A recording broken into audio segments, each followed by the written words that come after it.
Apa makna dari pernyataan Megawati tersebut? Kita berbincang dengan Direktur Eksekutif Indo Strategik, Hoirul Umam. Mas Umam, selamat malam.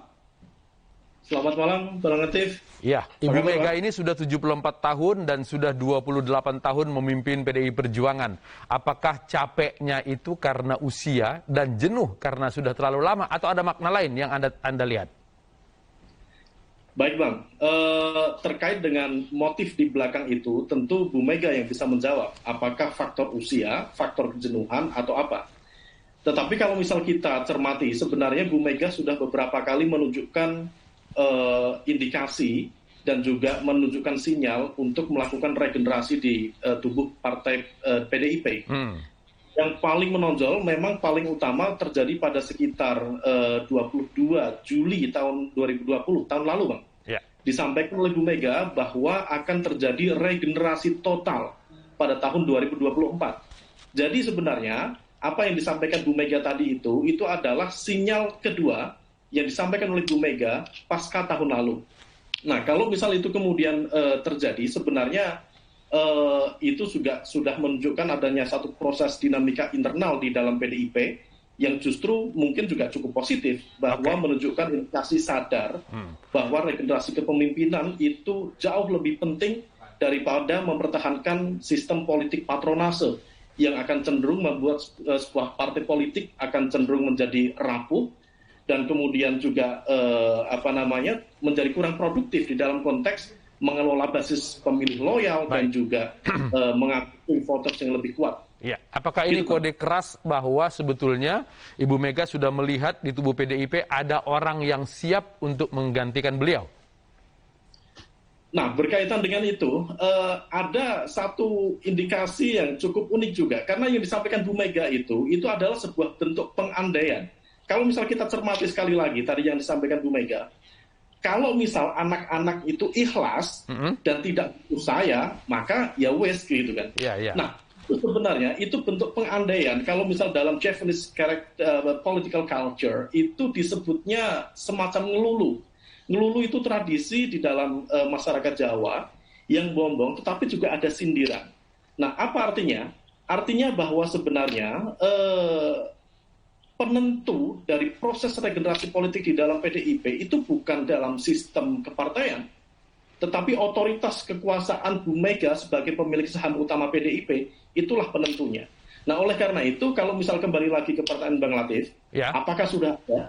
Sejauh ini belum cukup menonjol, Bang. Tetapi kalau misal dilihat dari segi nama, setidaknya pertama yaitu dari Trah Soekarno, yaitu Mbak Puan atau Mas Prananda. Tetapi kalau misal Mbak Puan dan Mas Prananda kemudian dipertemukan dalam satu proses kontestasi quote by quote yang demokratis, maka berpotensi memunculkan faksionalisme dan polarisasi di internal tubuh politik partai PDIP. Bisakah kita lihat bahwa sebetulnya Ibu Mega ingin menunjukkan bahwa belum ada orang yang paling pas, yang kuat sekuat Ibu Mega mengelola dinamika partai tersebut? Dengan bahasa lain bisa diartikan seperti itu. Jadi tafsir dari statement Bu Mega menunjukkan kecenderungan begitu. Meskipun pada saat yang sama yang disampaikan oleh Bu Mega juga mempertegas sistem patronase politik di dalam PDIP yang cukup kuat. Patronase yang dimaksud itu apa, Mas Umam? Apakah patronase itu artinya harus keluar Trah Soekarno atau harus Ibu Mega yang menyetujui baru boleh jadi pimpinan partai? Patronase dalam konteks PDIP sejauh ini masih menunjukkan siapa yang memegang kekuatan tertinggi masih dalam konteks Trah Soekarno. Kalaupun ada, tentu di 2024, kalau misal sinyal yang disampaikan oleh Bu Mega itu benar, di 2024 tentu ada alternatif yang lain. Salah satunya adalah Pak Jokowi. Pak Jokowi itu akan selesai di 2024, dan kemudian beliau juga punya kapasitas memimpin negara selama 10 tahun, 2 kali periode, tentu itu bisa menjadi alternatif. Tetapi pada saat yang sama, basis pemilih loyal di dalam PDIP itu masih menunjukkan kecenderungan untuk memberikan basis estafet kepemimpinan selanjutnya di Trust Soekarno itu. Baik, dalam Meskipun konteks saat ini yang terjadi, kita melihat bahwa ada upaya Ibu Puan untuk kemudian menjadi terkenal dengan banyaknya baliho di mana-mana, dan beberapa kali nama Puan juga disebut-sebut paling siap untuk menggantikan. Apakah ini bisa diartikan juga untuk mengangkat nama Ibu Puan? Saya kira baliho itu diakui atau tidak, itu adalah bagian dari strategi komunikasi politik internal PDIP dan Mbak Puan sendiri untuk menaikkan setidaknya popularitas sebelum upaya untuk meningkatkan elektabilitas. Karena fakta, baik popularitas, konteks elektabilitas Mbak Puan masih relatif rendah. Memang ada gap yang cukup serius, dari hasil survei Indo Strategik kemarin juga mengkonfirmasi itu, bahwa tingginya popularitas tidak diikuti dengan level elektabilitas yang memadai. Oleh karena itu, saya pikir baliho-baliho yang bertebaran belakangan ini, yaitu bagian dari strategi komunikasi politik mereka. Karena memang dari hasil berbagai survei, Bang, bahwa street media itu masih dianggap sebagai instrumen pengenalan, meningkatkan popularitas yang cukup efektif. Baik, Mas Umam, kita bergabung juga dengan fungsionaris PDI Perjuangan, Mas Arteria Dahlan. Mas Arteria, selamat malam. Suaranya belum keluar ini, Mas Asteria. Masih di mute. Halo? Ya. Selamat malam, Assalamualaikum. Waalaikumsalam warahmatullahi wabarakatuh. Ini Ibu Mega katanya udah capek. Apa karena Mas Arteria dan kawan-kawan di sana nggak ada yang siap menggantikan atau bagaimana ini maknanya ini? Gimana, Mas?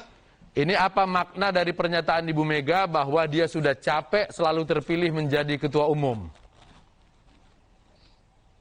Ya, saya pikir kita semua bisa menafsirkannya secara jelas lah. Tapi poinnya adalah kalau kami semua yang kader pasti tentunya hingga saat ini dan ke depan masih membutuhkan kepemimpinan dari Ibu Megawati Soekarno Putri. Oke. Karena beliau itu tidak hanya sebagai pemimpin, beliau juga sebagai ibu bagi kami semua. Artinya kalaupun Ibu sudah bilang capek, ke depan masih akan terus Ibu yang dibutuhkan untuk memimpin partai? Ya, pahami Ibu Megawati. Ibu Megawati itu pasti mengutamakan kepentingan rakyat, kepentingan yang lebih besar. Oke. Ibu sering berkata kalau kadernya mendukung, ya mau nggak mau saya akan jalan. Dan itu memang Ibu buktikan berkali-kali, bahkan pada situasi yang sangat kritis sekalipun. Kami di tahun 2009 memahami, merasakan, dan mengerti betul apa yang dikerjakan oleh Ibu Megawati.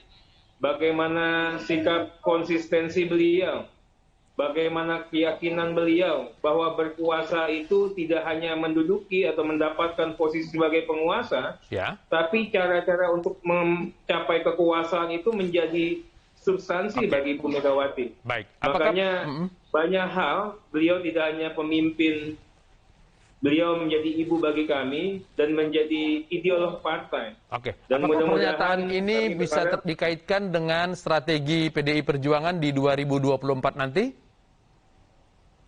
Ya, strategi apa? Ya, seperti biasa, PDI Perjuangan selalu berusaha untuk menjadikan rakyat sebagai epicentrum dari setiap gerakan. Itulah yang menjadikan PDI Perjuangan besar. Itulah yang menjadikan kami ini harus turun ke bawah untuk bagaimana bisa melihat dan mendengar jeri tangis rakyat. Ibu mengatakan bagaimana tempelkan telinga ke inti bumi itu memang betul-betul hadir dalam setiap iat-iat di PDI Perjuangan. Nah, kami berharap ya mudah-mudahan Ibu masih bisa memimpin kami semua. Memang anaknya Ibu Mega ini beraneka ragam, macam-macam dan banyak yang nakal. Tapi percayalah, kalau semua dipimpin sama Ibu, kalau itu udah perintahnya Ibu Megawati, pastinya kita semua patuh dan kita semua tegak lurus. Nah, jarang bisa ada pemimpin yang seperti itu, Mas. Oke, berarti tidak ada yang bisa menggantikan apakah itu dari Teras Soekarno atau dari di luar daripada Teras Soekarno?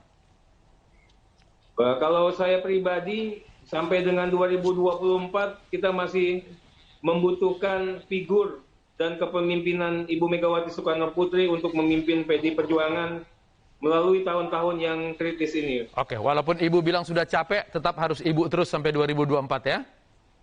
Capeknya Ibu hilang kalau anak-anaknya yang nakal-nakal ini bisa kerja keras, bagaimana bisa membuat kekuasaan penuh kemanfaatan bagi rakyat banyak. Baik, oke. Mas Arteria terima kasih, Mas Umam juga terima kasih sudah berbagi di iNews Prime. Selamat malam.